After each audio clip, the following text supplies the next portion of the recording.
আল্লাহ বলেন, নবী হে আমার, হান্না বিনতে ফাখুজ তার স্বামী ইমরান আলাইহিস সালামকে বললেন, ইযা ক্বালাত ইমরাতু ইমরান রাব্বি ইন্নী নাযারতু লাক, হে আমার রব, 90 বছর বয়স আমার স্বামীর 100 বছর বয়স, এই বুড়া অবস্থায় যখন আপনি আমার পেটে সন্তান দিয়েছেন, আমাকে মা হওয়ার মতো গৌরব অর্জন করার তৌফিক দিয়েছেন, আল্লাহ গো, ইন্নী নাযারতু লাক, আমি আমার মা ফি বাতনি, আমার পেটের মধ্যে যা আছে এই সন্তানটা আপনার জন্য মান্নত করে দিলাম। জোরে বলেন সুবহানাল্লাহ। স্বামী স্ত্রী দুইজন কথা বলতেছে, স্বামী হে আমার, মা ফি বাতনি, বাতনুন মানে পেট, আমার পেটে যা আছে আল্লাহ রাস্তায় দিয়ে দিলাম।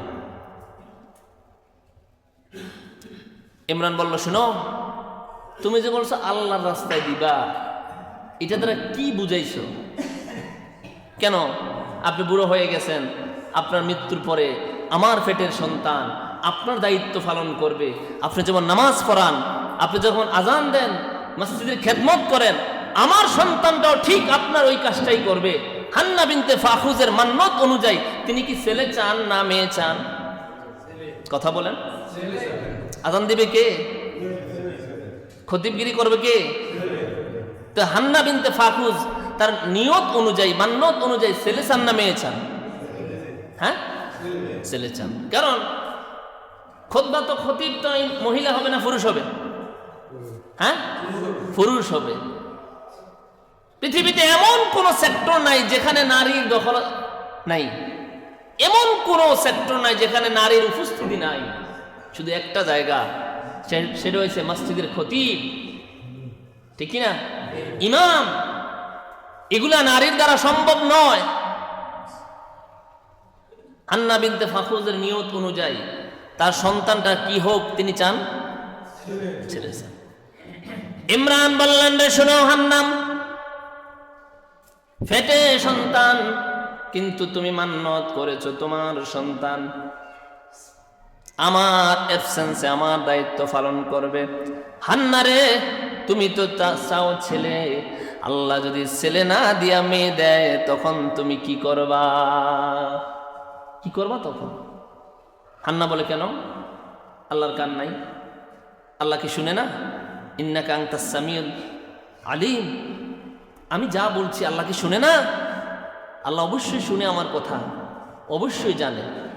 তাফসীরে জালালাইনে এসেছে, হযরত ইমরান আলাইহিস সালাম তার সন্তান হওয়ার 2-3 দিন আগে তিনি ইন্তেকাল করেছেন। মানে হান্না বিনতে ফাখুজ এখনো সন্তান প্রসব করেন নাই, এর আগেই তিনি মারা গেছেন। তার মৃত্যুর 3 দিন পরে হান্না বিনতে ফাখুজ সন্তান প্রসব করলেন। প্রসব করার পরে তিনি আল্লাহর সাথে কি কথা বলেছেন?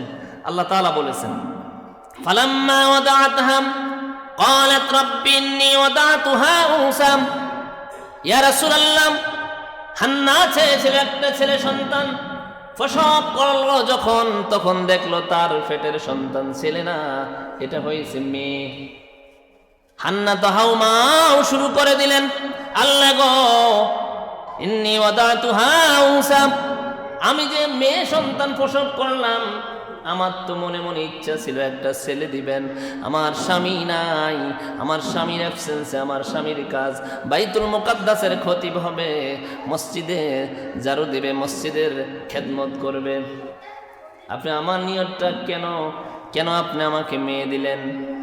আল্লাহ তাআলা বলেন, হান্না, আল্লাহু আ'লামু বিমা ওয়াদাআত, আল্লাহ ভালো জানেন তুমি ছেলে প্রসব করছো না মেয়ে প্রসব করছো। জোরে বলেন সুবহানাল্লাহ। আল্লাহ ভালো জানে, এটা আবার আমাকে বলতে হবে না, আমি জানি তোমার কি হয়েছে, এটা তো আমি তোমাকে দিয়েছি। শুনো, ওয়ালাইসা যাকারু কাল উনসা, তোমাকে আমি যেই সন্তান দিয়েছি এটা হাজার হাজার পুরুষ সন্তানের চাইতে আমি আল্লাহর কাছে অনেক দামি। জোরে বলেন সুবহানাল্লাহ। ইন্নী সাম্মাইতুহা মারিয়াম, আমি আল্লাহ নিজে তোমার সন্তানের নাম রাখলাম, তার নাম হবে মারিয়াম। নাম রাখছে কি? হ্যাঁ? আর শোনো, ওয়া ইন্নী উঈযুহা বিকা ওয়া যুররিয়াতাহা মিনাশ শাইতানির রাজীম। তোমার সন্তান এই যে মারিয়ম, এই মারিয়ম এবং তার পেটে যখন সন্তান আসবে, মারিয়ম এবং তার সন্তানকে আমি আল্লাহ শয়তান থেকে হেফাজতে রাখবো। জোরে বলেন সুবহানাল্লাহ।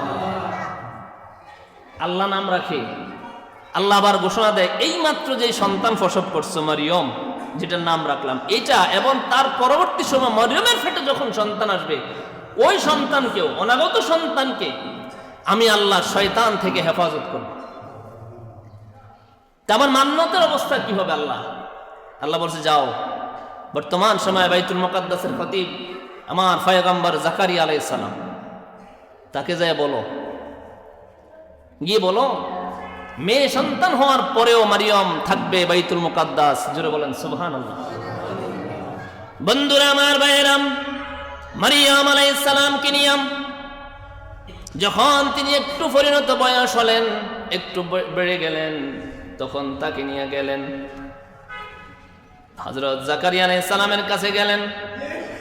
যাওয়ার পরে বলছেন, জাকারিয়া আলাইহিস সালাম আর ইমরান আলাইহিস সালাম তারা বাইরা। জাকারিয়া নবী আর ইমরান আলাইহিস সালাম আপন বাইরা ভাই।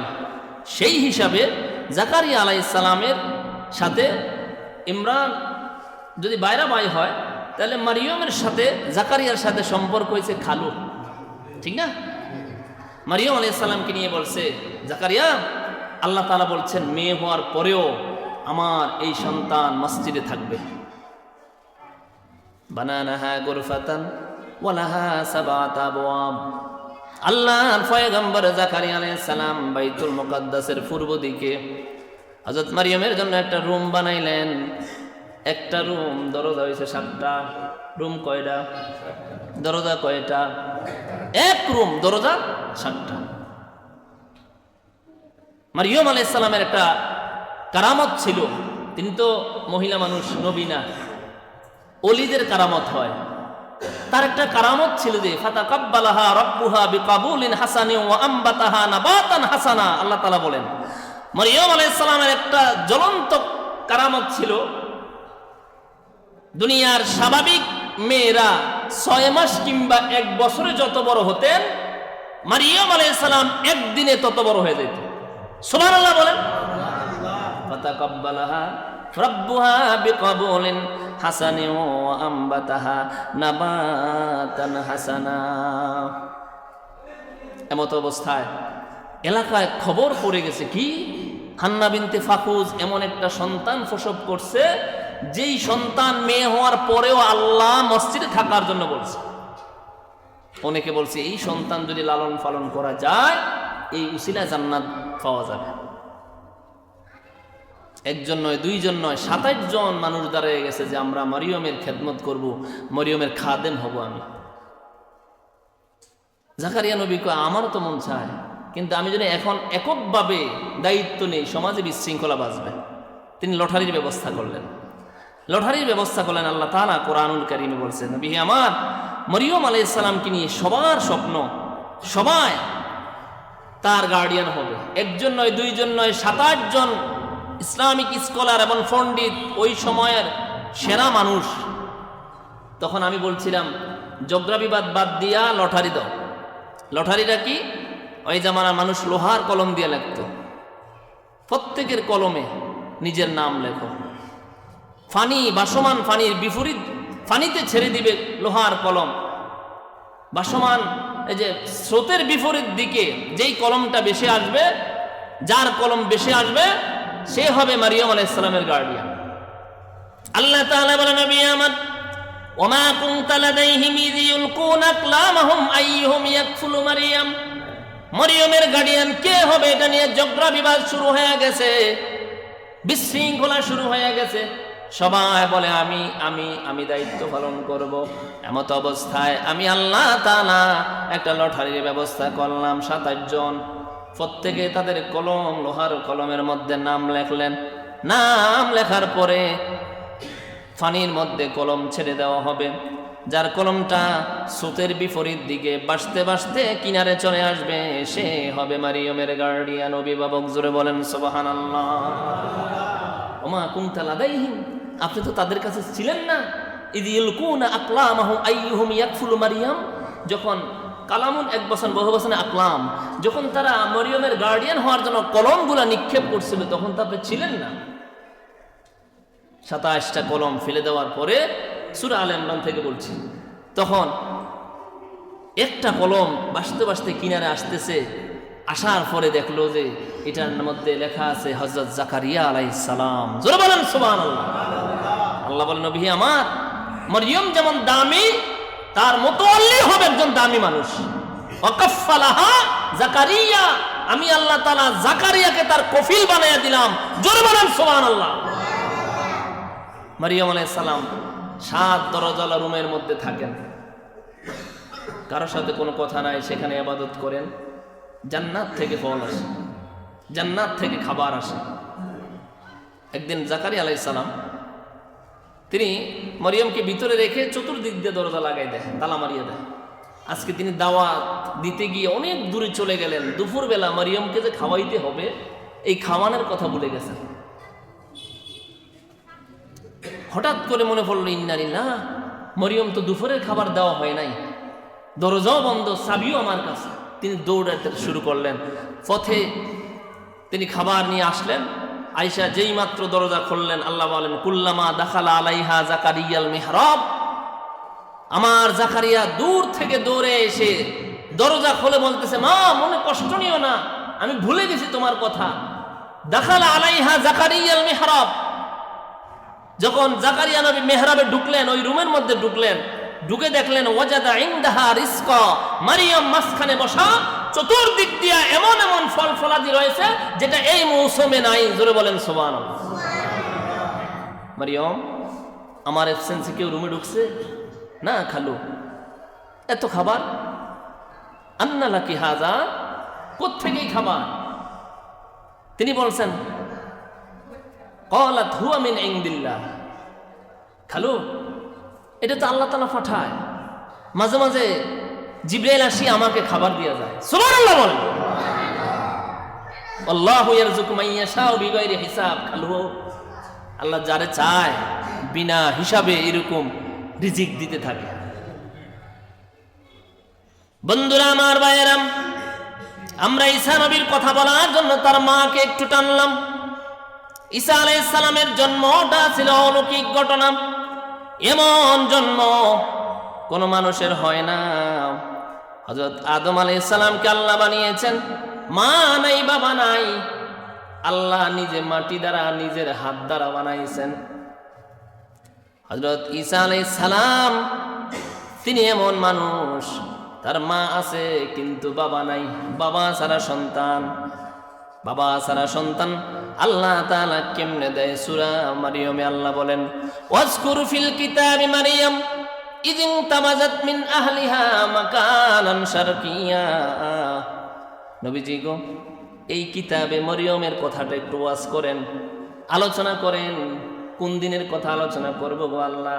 ওই যেদিন মারিয়ম আত্মীয় স্বজনের সাথে কথাবার্তা বলে, ওই যে 7 দরজাওয়ালা রুমের মধ্যে ঢুকলেন। কয় দরজাওয়ালা রুম? রুম কয়টা? একটা রুমের 7টা দরজা। 7 দরজাওয়ালা রুমের মধ্যে যখন ঢুকলেন গো, ফাত্তাখাযাত মিন দুনিহিম হিজাবা, দরজাগুলা যখন লাগায়া দিলেন, ফাআরসালনা ইলাইহা রূহানা ফাতামাসসালা লাহা বাশারান সাওয়িয়া, আমি আমার জিবরাইলকে একটা যুবকের বেশে মারিয়মের ঘরের মধ্যে ঢুকাইয়া দিছি। জোরে বলেন সুবহানাল্লাহ। বাশারান সাওয়িয়া, মানুষের মতো। মারিয়াম আলাইহিস সালাম হযরত জিবরাইলকে মানুষ রূপে দেখে প্রথমত চিনতে পারেন নাই। তিনি বললেন, ক্বালাত ইন্নী আউযু বিররহমানি মিনকা ইন কুনতা তাকিয়া। কে গো তুমি আমার ঘরের মধ্যে? আমি একটা মেয়ে মানুষ, নির্জন রুমের মধ্যে তুমি কেন আসছো? ইন্নী আউযু বিররহমানি মিনকা ইন কুনতা তাকিয়া। ইন কুনতা তাকিয়া দুইটা তাফসীর। একটা হচ্ছে জিবরাইল আলাইহিস সালাম একদম সাদা পোশাক, জুব্বা ফরিত অবস্থায়, যেটা এখন পরা হয়, পাঞ্জাবি টুপি, এইভাবে সেজে গুজে তিনি গেছেন। ইনকুমতা তাকিয়া, দেখতে তো মুত্তাকি মনে হয়, কিন্তু তুমি আমার রুমে আসছো কেন? কোনো খারাপ উদ্দেশ্য থাকে? যদি থাকে তোমার খারাপই থেকে আমি আমার রবের কাছে পানাচ্ছি। আরেকটা তাফসির হচ্ছে ওই জামানায় তাকি নামের একটা বদমাশ ছিল, এটা মানুষের মেয়েদের ঘরে ঘরে ঢুকতো। মারিয়ম এটা কান মুখে শুনছে আর কি, মানুষের কাছ থেকে শুনছে যে এরকম বদমাশ একটা ছেলে আছে। হ্যাঁ, তুমি যদি ওই তাকি হও তোমার কাছ থেকে আল্লাহর কাছে পানা চাই, আর যদি তুমি মুত্তাকি হও তাহলে তোমার কাছ থেকে আমি আল্লাহর কাছে পানা চাই। আল্লাহ বলে, জিবরাইল চুপচাপ বেশি থাকা যাবে না, তুমি তোমার পরিচয়টা দাও। জিবরাইল বলেন, মারিয়াম শুনেন, قال إنما أنا رسول ربك لأهب لك غلاما زكيا। মারিয়াম, আপনি চিন্তা করিয়েন না, আমি দুনিয়ার মানুষ না, আমি আল্লাহ তাআলার পাঠানো ফেরেশতা হযরত জিবরাইল আলাইহিস সালাম। জোরে বলেন সুবহানাল্লাহ। ও ভাই, জিবরাইল কেন আসছেন? কয় লিআহাব লাকি গোলামান জাকিয়া, আপনাকে একটা ফুত পবিত্র সন্তান দেওয়ার জন্য। এগিন কি এখন আপনি, আমি ছোট মানুষ, বিয়ে শাদী হয় না, আপনি আমার সন্তান আসবে কিভাবে?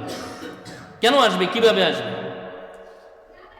আন্না ইয়াকুনু লি গোলাম, আমার সন্তান হবে কিভাবে? ওয়ালাম ইয়ামসাসনি বাশার, কোন পুরুষ আমাকে স্পর্শ করে নাই, আমার স্বামী নাই। ওয়ালাম আকু বাগিয়া, আমি তো চরিত্রহীন নয়, আমার সন্তান আসবে কিভাবে? জিবরাইল বলেন, ক্বালা কাযালিক, এমনি আপনার সন্তান হবে। আল্লাহ যেটা কইছে এটাই বলতে আসছে। কেমনে সন্তান আসবেন? ক্বালা কাযালিক ক্বালা রাব্বুকা হুয়া আলাইয়া হাইয়িন, আপনার রবের জন্য এটা খুব সহজ জিনিস। মারিয়াম বলে, তাহলে কেন? আমার স্বামী নাই, কেন আল্লাহ স্বামী ছাড়া সন্তান দিবে? তার কারণ কি, উদ্দেশ্য কি? কয় ওয়ালিনা জালাহু আয়াতান লিন্নাসি ওয়া রাহমাতাম মিন্না, কয় আল্লাহ তাআলার পক্ষ থেকে একটা দৃষ্টান্ত স্থাপন করতে চায়, তিনি একটা মেসাল সেট করতে চায়। আল্লাহ ইচ্ছা করলে স্বামী ছাড়াও সন্তান দিতে পারে। জোরে বলেন সুবহানাল্লাহ। ওকানা আমরাম মাকদিয়া, এই বিষয়টা আল্লাহর কাছে ফয়সালা হয়ে রয়েছে। ফাহামালাতহু ফামবাজাত বিহি মাকানান কাসিয়াম, আল্লাহ নবী বললেন, জিবরাইল আলাইহিস সালাম দূরত্ব বজায় মারিয়ামের কাছ থেকে দাঁড়িয়ে আছেন। আল্লাহ তাআলা বলছে, মারিয়াম, জিবরাইল রে, মারিয়ামকে লক্ষ্য করে একটা ফু মারো। কি মারো? কথা বলেন। মারিয়ামকে লক্ষ্য করে একটা ফু মারো। মারিয়ামের দিকে তাকায়া জিবরাইল একটা ফু মারার সাথে সাথে ফাহামালাতহু, মারিয়াম আন্দাজ করতে পারলেন তিনি গর্ভবতী হয়ে গেলেন। জোরে বলেন সুবহানাল্লাহ। ফামবাজাত বিহি মাকানান কাসিয়া, বাইতুল মুকাদ্দাসে থাকেন, জান্নাত থেকে খাওয়ার আসে, এলাকায় খবর ছড়াই গেছে হান্না বিনতে ফাকুজের এমন একটা মেয়ে, এটা আল্লাহর ওলি। কিন্তু শয়তান এটাকে বরদাস্ত করতে পারে নাই। শয়তান চিন্তা করলো, কিরে ব্যাপার, কিরে এইভাবে দুনিয়ার মানুষের এত সুন্দর প্রশংসা পাবে, আল্লাহর সন্তুষ্টি অর্জন করবে এবং নিরালে নিভৃতে আল্লাহর ইবাদত করবে, জান্নাতি খাবার খাবে, এটা তো হতে পারে না। আজকে মারিয়াম আল্লাহর হুকুমে গর্ভবতী হয়ে গেলেন। গর্ভবতী মহিলার পেট আর বাচ্চাওয়ালা মহিলার পেট আর বাচ্চা ছাড়া মহিলার পেট কি এক? একটু বড় হয় না? শয়তান এখন রেডি। শয়তান বাইতুল মুকাদ্দাসের এক শ্রেণীর যুবক আছে, দেখবেন এক শ্রেণীর কেডার আছে, দুনিয়ার সব অপকর্ম তারা করে, আবার অপকর্মের বিচারও তারা করে। আছে না? আপনার এলাকায় নাই? চাঁদপুরে আছে। মানে সে চুরি চামারি যা আছে সব করে, আবার চুরির বিচার হ্যাঁ করে। হ্যাঁ নিজে দর্শক, আবার দর্শনের বিচার করে।